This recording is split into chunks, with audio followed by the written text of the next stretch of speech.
Dialysis होता है sir. हाँ डायलिसिस होता है तो सर अभी इनको इतने शानदार रिजल्ट आए। इनका शुगर लेवल 450 था, हाँ जो 140 के बाद दोबारा रिपोर्ट कराई तो 106 हुआ है।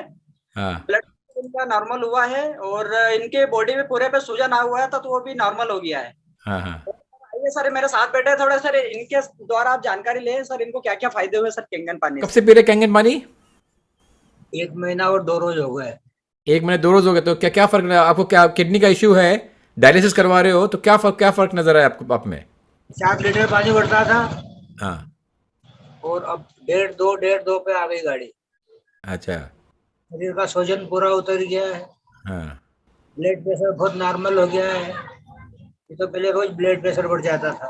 हम्म। अगर 400 450 हो जाती थी, हम्म। वो 150, 160, 140, कोई रोज 80 हो जाती है। और पहले चल भी नहीं पाता था मैं, और अब तो थोड़ा बहुत चल फिर भी लेता हूँ।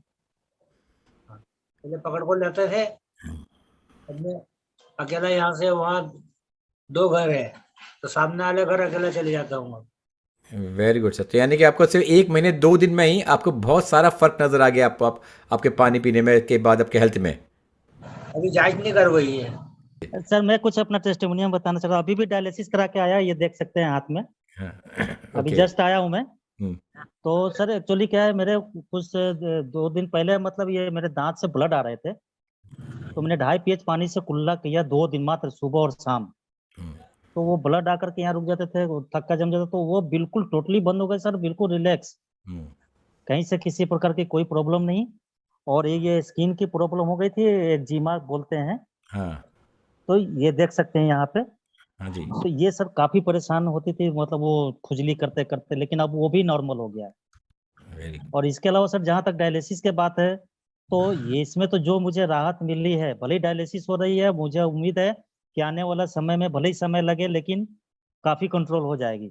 Very good sir. और जो एनर्जी महसूस करता हूँ, या जो अभी मैं जो काम करता हूँ, जो पहले बेड से नहीं उठ पाता था, अब वो सैकड़ों किलोमीटर लगातार सर मैं बाइक भी चला लेता हूँ, 4 व्हीलर चला लेता हूँ, सारे काम करता हूँ, थकान नाम की चीज ही नहीं होती। सर आप कहाँ से हैं सर? मैं शाजापुर, अच्छा सर, ये अपने आप इंदौर से। इंदौर आता था मैं डायलिसिस कराने अपोलो में। अच्छा हाँ जी। अच्छा अच्छा, ये हम लोग इंदौर के पास में रहते हैं, कनाडिया गांव। हाँ देख रहा हूँ मैं। लाल जी सर है सर, आपके एक्सपीरियंस थोड़ा सा इनसे बात करिए ना सर आप। सुना हूँ मैं, दादा का सुना मैंने। हाँ दादा आप तो बिल्कुल टेंशन मुक्त होकर के इस पानी का सेवन, और जैसे डॉक्टर जो डाइट बताया है ठीक है। वो खाने पर अपना, और टाइम से दवा, और प्लस मॉर्निंग या शाम को थोड़ा पैदल चला करो आप। ठीक। जितना पैदल चलोगे उतना अच्छा रहेगा। ठीक है। और खाने पर भी अगर डायलिसिस हो रही है तो थोड़ा प्रोटीन ज्यादा लेना है आप। हाँ। पनीर ले सकते हैं, अगर नॉनवेज खाते हो तो अंडा ले सकते हैं, और सप्ताह में 1-2 बार चिकन मछली भी ले सकते हैं। अच्छा। और दाल रोज लेना है लेकिन ज्यादा, और लिक्विड में तो कम ही बताया होगा कोई भी चीज। तो पानी आपको लिमिट में लेना है। ने 1 1.25 लीटर 1 लीटर 1.25 लीटर का बताया यूरिन पास होता है अभी आपको? है। पेशाब आती है, पेशाब? हाँ हाँ, आती है ना रात को। तो तो सर बहुत अच्छा है, आपको आने वाला समय में बहुत जल्दी रिकवर होगा, बहुत अच्छा पोजीशन रहेगा। 5 6 बार आती है, रात रात में और दिन में। तो अब और बढ़ जाएगा, अगर ये पानी पी रहे हैं तो हाँ। और पेशाब बढ़ जाएगा आपका। और पेशाब ज्यादा होने लगेगा तो पानी भी आप ज्यादा लेना शुरू कर दोगे, तो किडनी ठीक। रिफाइन करना शुरू कर देगी, बहुत अच्छा रिकवर होगा। Actually my cousin is there हाँ। जो बिलीव नहीं करती कि कैंगन से she will survive sir. She says मुझे तो सिर्फ 800 ml मिला है पीने के लिए, क्या फर्क पड़ता है सर? वो उतना भी फर्क पड़ता है। सो आपका पेशेंट को कितना कितना बोला था पीने के लिए पानी? उनको सर अभी 1 लीटर चालू किया था, अभी बढ़ा दिया पानी। हाँ, तो 1 litre doctor even he was given only 1 litre, तो जस्ट 200 ml मोर। जी सर। क्योंकि मेरा तो खुद का भी हॉस्पिटल है, तो मैम को मैं इतना ही कहना चाहूंगा, एटलीस्ट मेरे ख्याल से मेरे तरफ से कम 30 से 40 पेशेंट्स अभी किडनी पेशेंट्स पानी पी रहे हैं, बिकॉज वी डू डायलिसिस और 1500 डायलिसिस इन अ मंथ। तो हम लोग तो इतना डायलिसिस करते हैं और we are seeing amazing results. मैं बहुत सारे लोग मुझे कॉल करते रहते हैं रिगार्डिंग डायलिसिस, बिकॉज डायलिसिस में अमेजिंग रिजल्ट्स मिल रहे हैं हम लोग को। एंड सेकेंडली मैं ये जी कहना चाहूंगा कि कभी भी जो भी किडनी पेशेंट्स हैं, पानी का लिमिटेशंस कभी भी क्रॉस ना करें। जो एज पर डॉक्टर एडवाइस है वही पानी पिए। धीरे धीरे जैसे जैसे आपका यूरिन आउटपुट बढ़ता है उसके अनुसार ही आपको यूरिन इनटेक बढ़ाना है, क्योंकि अगर आप यूरिन आउटपुट से ज्यादा अगर पानी पिएंगे तो आपके लंग्स में पानी चला जाएगा।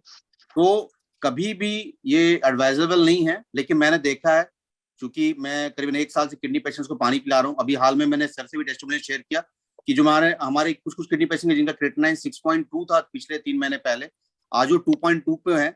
उनका 3 डायलिसिस से 2 डायलिसिस और फिर अभी 1 डायलिसिस आने जा रहा है तो इन ए वीक। तो ये अमेजिंग रिजल्ट्स मिल रहे हैं। इट्स ऑल डिपेंड कि आपका यूरिन आउटपुट कैसा है और आपका हेमोग्लोबिन का लेवल कैसा है, यूरिक एसिड कैसा है, ये सब उस पर निर्भर करता है। और सेकेंडली मैं एक बहुत इंपॉर्टेंट चीज शेयर करना चाहूंगा। कुछ लोगों ने मुझे कॉल किया था हाल में, क्योंकि दिस इज राइट प्लेटफॉर्म। कभी भी आप कैंगन वाटर किसी भी ऑर्गन रिप्लेसमेंट्स पेशेंट्स को कभी रिकमेंड ना करें, क्योंकि ऑर्गन रिप्लेसमेंट अगर किसी का होता है तो उनको डॉक्टर एक इम्यूनो डिप्रेशन सप्रेशन मेडिसिन देते हैं, क्योंकि उनके बॉडी की इम्यूनिटी के लेवल को कम की जाती है। कैंगन वाटर से हमारी इम्यूनिटी लेवल बढ़ जाती है, एंटीऑक्सीडेंट। तो ये बहुत इंपॉर्टेंट फैक्टर है। तो किसी को भी ये पता होना चाहिए कि कोई भी ऑर्गन रिप्लेसमेंट पेशेंट है, चाहे वो किडनी ट्रांसप्लांट का ही हो, चाहे किसी और भी ट्रांसप्लांट का हो, तो उनको प्लीज आप ये इमीडिएटली पानी एडवाइस ना करें, क्योंकि इससे आपकी इम्यूनिटी लेवल बढ़ती है, क्योंकि उनको life time immuno suppression medicine खाना पड़ता है। तो ये बहुत इंपॉर्टेंट फैक्टर है। बहुत लोगों को पता नहीं, क्योंकि मुझे हाल में कुछ लोगों ने 4-5 लोगों ने मुझे कॉल किया था इसके बारे में पूछने के लिए। तो this is one of the advisable, क्योंकि एक लास्ट मीटिंग में हम लोगों ने इसे मिस कर दिया था। अगर कैंगन वाटर देना भी है तो इसका एक तरीका है जो मैंने 1-2 पेशेंट्स को दिया भी है। आप उस पानी को ऑक्सीडाइज कर दो, क्योंकि उसकी पानी की एंटीऑक्सीडेंट लेवल चले जाती है। तो अगर किडनी ट्रांसप्लांट पेशेंट पी भी रहा है तो अल्कलाइन लेवल से क्या होगा कि उसके जो एसिडिक स्ट्रेस है किडनी का वो खत्म हो जाता है, क्योंकि दूसरे पानी में तो एसिडिक है, फाइनली वो उसको हार्म ही कर रहा है। तो एंटीऑक्सीडेंट लेवल अगर आप उसे कम कर देंगे और तब वो पानी पिएगा तो उसे कोई नुकसान नहीं होगी। लेकिन आप उसके इम्यून सिस्टम को बढ़ाएंगे, अगर उसे लाइव एंटीऑक्सीडेंट वाटर देंगे तो in coming times they might lose their organs also. तो बहुत बड़ी बात है। मैं बहुत बड़े एक सर्जन से इसके बारे में डिस्कस भी किया, इंडिया के टॉप मोस्ट सर्जन से। Then I came to certain points, then we had a great discussion. तो ये बहुत इंपॉर्टेंट है। और किडनी पेशेंट्स को कभी भी आप पानी इंटेक तभी करें जब उनका वेट कितना गेन हो रहा है नेक्स्ट डायलिसिस के बीच, उसके अनुसार ही ये सब मार्क करें, क्योंकि इट में बी अ डिजास्टर ऑल्सो। तो कभी इस चीज में एक्सपेरिमेंट नहीं करें। एक इंटेक आउट और जो उनका यूरिन आउटपुट है उसको मॉनिटर करना बहुत जरूरी है इसके लिए। And I have got amazing results bye monitoring this. slowly I have been getting amazing results and patients are very satisfied. So basically captain साहब क्या बोलना चाह रहे हैं कि जिसका ट्रांसप्लांट हो गया है, जो जिसका organ, not only kidney, any organ transplant हो जाता है, तो you got be very careful, because क्या होता है कि आपको जो मेडिसिन दी जाती है उसको आपका इम्यूनिटी पावर को कम की जाती है, so that you know it does not reject that new organ. तो आपके लिए वो नया ऑर्गन जो आपके बॉडी में डाला है वो एलियन है। और जो भी कुछ एलियन चीज होती है आपके बॉडी का जो बनाया सिस्टम बनाया गया है उसको थ्रो आउट करती है। तो उसको रिजेक्ट नहीं करें, इसके लिए उसको सप्रेस कर, उसको जो उसकी इम्यूनिटी को सप्रेस किया जाता है। तो organ transplant, I always tell people कि भाई you got be very very particular organ transplant के टाइम पर। Don't just recommend anything any time, right? Thank you captain साहब। वेलकम कैप्टन साहब, आपने दवाई का नाम क्या बताया? कौन सी दवाई दी जाती है? इम्यूनो सप्रेशन, इम्यूनिटी को सप्रेस करने के लिए मेडिसिन दिया जाता है। सप्रेशन, इम्यूनिटी सप्रेशन, वो कोई ब्रांड का नाम नहीं बताया, सिर्फ बताया कि भाई वो उस टाइप की दवाइयाँ जो इम्यूनिटी को सप्रेस करेगी वो टाइप की दवाई दी जाती है। आपके बॉडी में जो ट्रांसप्लांट होती है, जैसे सर ने कहा, वो फॉरेन बॉडीज होता है, तो फॉरेन बॉडीज को आपकी बॉडी की रिजेक्ट करना चाहेगा, तो उसकी बॉडीज को इम्यूनो सप्रेशन के एटलीस्ट 1 साल तक तो बहुत पर्टिकुलर रहना पड़ता है, उससे इन्फेक्शन लेवल से बचाया जाता है, क्योंकि थोड़ा सा भी उससे इन्फेक्शन हो गया तो इमीडिएटली रिजेक्ट योर ऑर्गन्स। तो ये बहुत इंपॉर्टेंट पर्टिकुलर पॉइंट है। और मनीष जी, टीडीएस भी मैटर करता है क्या किडनी पेशेंट्स को देने के लिए?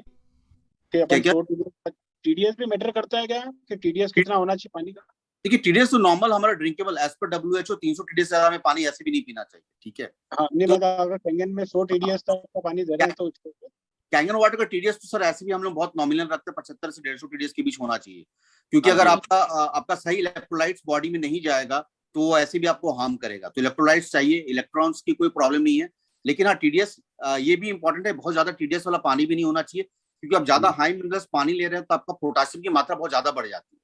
यही आज मुझे किसी डॉक्टर ने बताया था। यस, पोटासियम की मात्रा ज्यादा बढ़ जाती है। तो किडनी पेशेंट मैं जनरली क्या करता हूँ 100-125 TDS की पानी रखता हूँ, ताकि अगर एग्जैक्ट भी होता है, अगर पोटेशियम उससे एक्सट्रैक्ट भी होता है तो बहुत ज्यादा नहीं जाए। ऐसे भी देखिए वो पानी तो नॉर्मल ऐसे भी पी रहा है ना, पानी तो ऐसे भी नॉर्मल पी रहा है, हम तो उसमें कुछ मिला नहीं रहे हैं, वो ऐसे ना वैसे पानी उसके बॉडी में वैसे ही जा रहा है। चाहे पोटेशियम हम ले या ना ले, वो तो ऐसे भी नॉर्मल पानी पी रहा है, उसमें तो कुछ नहीं एक्सट्रैक्ट कर रहे हैं या इनलेट डाल रहे हैं, एक्स्ट्रा कुछ मिनरल्स ऐड नहीं कर रहे हैं, वो नेचुरली ऐसे भी उसके पानी में जा रहा है। तो it will not matter, but हाँ ज्यादा हाई TDS पानी रहने से पोटेशियम की मात्रा और ज्यादा बढ़ जाएगी, ये बात जरूर है। Thank you captain, thank you captain. Manoj ji और कुछ पूछना आपको? नहीं, बस यही पूछना था मुझे कि ये TDS और 8.5 pH का पानी से स्टार्ट करना चाहिए ना सर? आपको अनम्यूट कीजिएगा।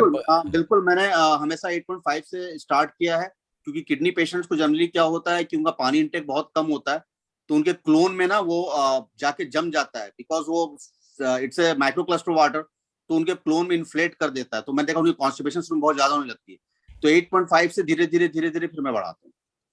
So this I have done the experiment in last 1 year and I found commendable results. और सबसे बड़ी बात है कि किडनी पेशेंट्स को सबसे ज्यादा एसिडिक स्ट्रेस होता है, क्योंकि उनकी पानी हाइड्रेशन लेवल बहुत कम रहता है, उनको कॉन्स्टिपेशन बहुत हाई रहता है और उन्हें एंटी एसिड बहुत ज्यादा खानी पड़ती है। तो सबसे इंपॉर्टेंट मैंने देखा है कि इस पानी से उनका एंटी एसिड लेवल बहुत ज्यादा हो गया है। हाल में मैंने नागपुर से भी कुछ पेशेंट से मुझे कॉल किया तो आई रिकमेंडेड देम, एंड और इससे मैंने देखा है कि हेमोग्लोबिन की भी बढ़ोतरी होती है इस पानी से। तो वो मैंने देखा 1-2 हेमोग्लोबिन में बढ़ा है पेशेंट्स के। तो every patient has got different role, and सबसे बड़ी इंपॉर्टेंट है कि वो पेशेंट का खान पान भी कैसा है, उसका लाइफस्टाइल कैसा है, वो भी बहुत मैटर करता है। बहुत लोग बाहर के भी बहुत कुछ खा लेते हैं, बहुत दबा के कुछ खा लेते हैं, तो लाइफस्टाइल भी डेफिनेटली मैटर्स, उनका फूड इंटेक है।